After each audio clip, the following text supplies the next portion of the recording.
Guys আমাদের free fire গেমে 8 anniversary stage 2 এর অ্যাডভান্স সার্ভার এসেছে। 14 এর আপডেট সম্পর্কে আমরা অলরেডি জেনে গেছি যে কি কি আসবে। সকালবেলা ঘুম থেকে ওঠার পর দেখতে পাই আরেকটা অ্যাডভান্স সার্ভার কোড আমাদেরকে দেওয়া হয়েছে এবং বলতেছে আপনারা লগইন করেন, সবাই গিয়ে দেখেন কি কি আছে নতুন। বলতে গেলে এইটা টোটাল একটা সারপ্রাইজ অ্যাডভান্স সার্ভার আমাদেরকে দেওয়া হয়েছে। নরমালি তো অ্যাডভান্স সার্ভার 3 মাস পরে পরে আসে, আগে 2 মাস পর পরে দিয়ে দিত। মাস না যেতে দেখি আরেকটা অ্যাডভান্স সার্ভার কোড দেওয়া হয়েছে। আমি রিসেন্ট আমার অনেক কমেন্ট গুলো দেখলাম, ম্যাক্সিমাম প্লেয়াররা পিক নিয়ে অনেক কথা বলতেছে। সবাই বলতেছে যে ভাই পিক নিয়ে কিছু বলেন, এরা নাকি বলেন যে পিক ব্যাক দিয়ে দিতে। এইটা নিয়েও কিছু ইম্পর্টেন্ট তথ্য আছে যেটা আমি তোমাদের আজকের এই ভিডিওতে শেয়ার করব। ওকে, আসি আমরা অ্যাডভান্স সার্ভারে। এই সার্ভারটা আমাদের ওবি 49 আপডেট হিসেবে পরিচিত হবে। 8 অ্যানিভার্সারি প্রথম স্টেজ কিন্তু অলরেডি লাইভ সার্ভারে আছে এবং আমরা গেম খেলতেছি। তবে পেজ 2 তে কি কি আসতেছে চলো দেখে আসা যাক। 8 অ্যানিভার্সারি উপলক্ষে স্টেজ 2 তে যে পরিবর্তনটা আসছে সেটা হচ্ছে আমাদের upcoming plane. For the first time Garena free ফায়ারে পুরো প্লেনটাকে পরিবর্তন করে দেওয়া হচ্ছে। প্লেনের পরিবর্তে আকাশ দিয়ে একটা ট্রেন উড়বে। এই ট্রেনটা হবে একটা ইনফিনিট ট্রেন। আগে যে প্লেনটা দেখা যেত এখন কিন্তু আগের প্লেন দেখা যাবে না। তো এরকম একটা নতুন করে ইনফিনিট ট্রেন দেখা যাবে আকাশের উপরে, যেটা দিয়ে আসলে প্লেনের মতোই কাজ করবে। বাট এটা প্রথমবার করছে, এর জন্য আমার কাছে মোটামুটি ইন্টারেস্টিং লাগছে। আগে দেখতে পারতাম প্লেনের রং টং পরিবর্তন করে দিতে,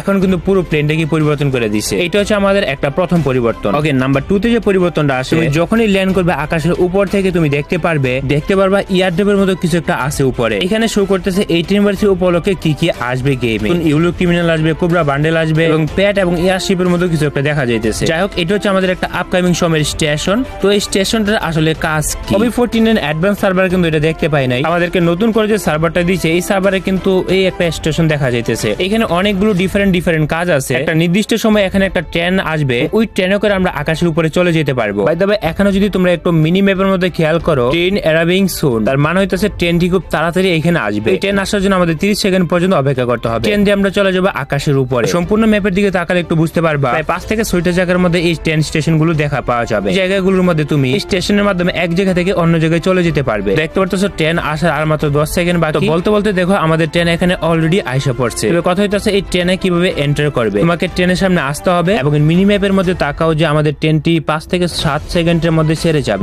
এই ট্রেনের মধ্যে উঠার জন্য আমাদেরকে ট্রেনের আশেপাশে ট্রেনের পাশে এসে দাঁড়িয়ে থাকতে হবে। একটা কাল্পনিক দুনিয়া শো করবে, আমাদের ঠিক এইখানে নিয়ে আসবে। যখন তুমি ট্রেন দিয়ে উপরে উঠবা অনেক ভালো ভালো গান তোমাদের জন্য রাখা হবে। এইটা হচ্ছে এটা একটা উপকারিতা। তো নরমালি কিন্তু আমাদের ফ্রি ফায়ার গেমে এরকম ভালো গান পাওয়া যায় না। তুমি যদি ট্রেন দিয়ে উপরের দিকে আসো, একটা গান পাবা, তোমার ইচ্ছা মতো যে কোনো গান নিয়ে খেলতে পারবে। এখানে ট্রেন দিয়ে উপরে উঠছে এবং তোমার সামনে একটা অপোনেন্ট দেওয়া হবে ইনিমি। তোমাদেরকে এখানে একটা 1 ভার্সেস 1 ধরিয়ে দেবে। আমার সামনে একটা বট দেওয়া হয়েছে, এই ইনিমিটাকে মারতে পারলে তুমি ভিক্টরি পেয়ে যাবা। তো তোমাদের সামনে কিন্তু রিয়েল প্লেয়ার দেওয়া হবে এবং রিওয়ার্ড হিসেবে কিন্তু আমাদের একটা ইনফিনিট গ্লোয়াল দেওয়া হয়েছে। এখানে ইনফিনিট যে গ্লোয়ালটা দেওয়া হয়েছে এটা কাজ হইতেছে আনলিমিটেড গ্লোয়াল মারা যাবে। বাই দ্য ওয়ে, এখানে কিন্তু শুধু ইনফিনিট গ্লোয়াল পাওয়া যায় না, আলাদা আলাদা বেনিফিটও পাওয়া যায়। মারার পরে কয়েক সেকেন্ড পরে তোমাদেরকে ওই ট্রেনের মাধ্যমে উপর থেকে নামিয়ে দেবে। উপর থেকে তুমি যা যা লুট করছো ওইগুলো তুমি নিচে এসে পেয়ে যাবে।